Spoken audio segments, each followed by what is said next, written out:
Peace and wholeness, family. It's Rafael Flatplane back here with another one.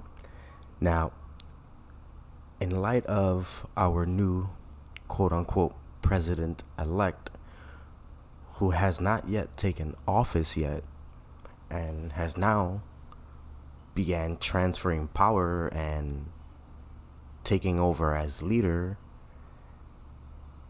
will now, guess what? Be doing what he said, pushing for vaccines. Now let's take a look at the CBS news clip, and we're gonna break it down and dive into it more. Ed O'Keefe and Ben Tracy join me now. So Ed, the president-elect met with the 13 members of his new coronavirus advisory board Monday morning. What are his top priorities when it comes to the pandemic? He already met with his new board while not taking office yet. The transfer of power, remember, has not taken place. He has not been sworn in to the presidency.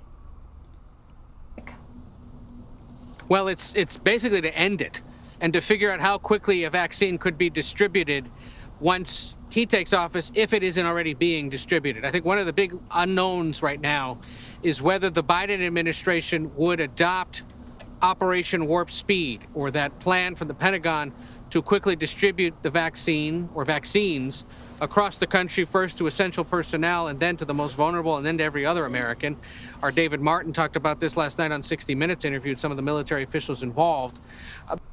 And we know the military is on deck and quote-unquote ready to administer the vaccine. On 60 Minutes, I forgot the guy's name from the military, but I can't show the video, but he said it himself, that they have the vaccine stockpile already ready to go. Yet they haven't told the American people that there is an effective and 100% ready to go vaccine yet. But yet he said he has stockpiles ready to go. Because conceivably he could pick up where the Trump administration left off, or are they going to try to implement some kind of different plan simply because they're now taking over? Yeah, there is a different plan. Again, I'm not a Trump supporter. I don't support government. But one of Biden's plans is mandatory vaccinations. All vaccinations mandatory. Kinds of questions we should suspect will be answered in the coming weeks. But certainly, really, all he can do otherwise for now is kind of do what he did today, which is encourage better behavior, at least in public, when it comes to how to treat the coronavirus. Wear a mask, keep your distance, stay home if you can afford to, if you have no reason. Biden also pushes for mandating masks. So he will mandate, as president, the muzzle wearing. To go out. The other thing we'll probably hear about in the coming weeks is some sense of an economic recovery. And much of that will probably be influenced by whether or not Congress takes up some kind of coronavirus relief legislation. We know that the Biden team is talking to Democrats to see whether or not there will be a revival of those talks during the lame duck session. But those are sort of twin priorities, very urgent and complicated by the fact that the transition is a bit truncated, or at least up in the air right now. Yeah, well, Ed, I wonder if you've heard anything at all. Do you expect that we might see some members of the White House task force, current members, like Dr. Fauci or Dr. Birx, join the president-elect's coronavirus team after inauguration? Of course. When has Fauci ever left any of the presidents? He's been there for 40 plus years, not doing anything for the people. I know it's early, but as you note, a really truncated transition time here. Yeah. Look, in the case of Dr. Fauci, he's staying put, and he has every right to do so because he's a career government official. So he stays no matter who's president. He's one of those what we call, he's a career public servant. We can put it that way, at least. And he said today that he has no plans to leave and will continue serving, and it would be his right to. Of course he will continue serving because he is part of that brotherhood. He has to do his part and to continue to serve the elites.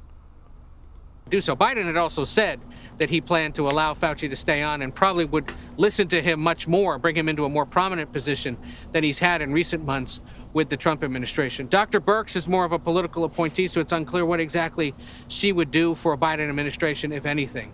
But in the case of Fauci, he would definitely be involved. Well, Ben, more members, as you know, of the president's inner circle have tested positive for the coronavirus after attending the same election night party. Is there... Now, of course, they're going to say that more people are contracting the disease, that more people are getting sick. Look at all the places or the states that their numbers are rising. Look at Florida. Florida just rose crazy after being open. We all know that that's a setup. Florida became an open state so that they can say the numbers rose again.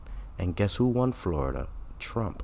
So they're going to blame the rising COVID on Trump so that when Biden takes office, he can put that mandatory vaccine and inject those toxins and crazy chemicals inside your blood by force using the military. Concern about another possible White House outbreak. Yeah, this is a full-fledged outbreak at this point. You have the Chief of Staff, Mark Meadows. You have at least 4 other White House staffers. And then we learned today that HUD Secretary Ben Carson and Trump campaign advisor David Bossie also have the coronavirus. All of Trump's people now have the coronavirus. Now, what's significant about this is that Meadows, Bossie, and Carson were all at that election night party here at the White House. This was a party that was held inside. There were 400. And Biden's going to come in, Mr. Superhero, with his super vaccine, and now save the people. Or so people there, so it's no surprise that something like this could happen. Now, we don't know for sure that these infections came from that event, but certainly all 3 of them were at it. The real question is how many other people are infected, because if you think of someone like the Chief of Staff, he is constantly meeting with his team here at the White House in very close quarters, and we can tell you from firsthand experience, these are people who do not regularly wear masks. Well, Ben... You got that? Trump's people, these are people who do not regularly wear masks. President Trump has yet to concede the race, but the transition is an extensive process that involves a lot more people than just the president. Has there been any movement from the Trump administration on that front? Yeah, so this is interesting because, you know, the president doesn't need to concede the race. There's no legality about that. It's a nice thing to do. It's nice to congratulate your opponent, perhaps invite the president-elect here to the White House, as has been done in the past. Joe Biden probably doesn't need it. He knows where the bathrooms are in the West Wing. He worked here for 8 years. But there are some real issues here because the General Services Administration is basically blocking access to funding and to resources that the Biden team would get in a normal transition. And that's because the head of the GSA is saying that she has not yet ascertained that he is the winner of the race. She's in a... And that's a key thing. Everybody's saying that he won, and everybody's saying that the numbers aren't done being counted. So what's the truth, people? Did Biden win? Or is this one of those media rants that's all over the media and people are just going with it? Is this how we're going to herd the population? By hearsay? Force the people with media down their throats that Biden won without counting all the votes? We know that Trump is suing or taking states to court for recounts. So is Biden the real winner?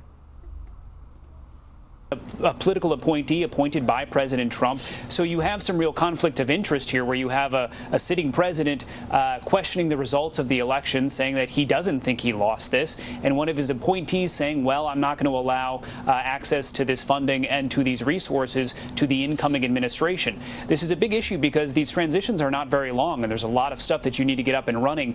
And you know, just one example, for instance, the former vice president had a phone call today with Justin Trudeau of Canada. Other world leaders are probably going to call him. Because he doesn't have access to the State Department, he can't ask them, are there things you want me or not want me to say on these calls based on what they know here at the White House about... Now I'm just gonna leave it here, people. I'll let you guys decide, because this is just straight bullshit. And as we can see, the agenda is taking place by the powers that are coming in and what they want to do with you. Let me know what you guys think in the comments below. If you like the video, share it, give it a thumbs up. Shout out to my TrueTube family. Shout out to my day ones. Thank you guys for joining me on this stream.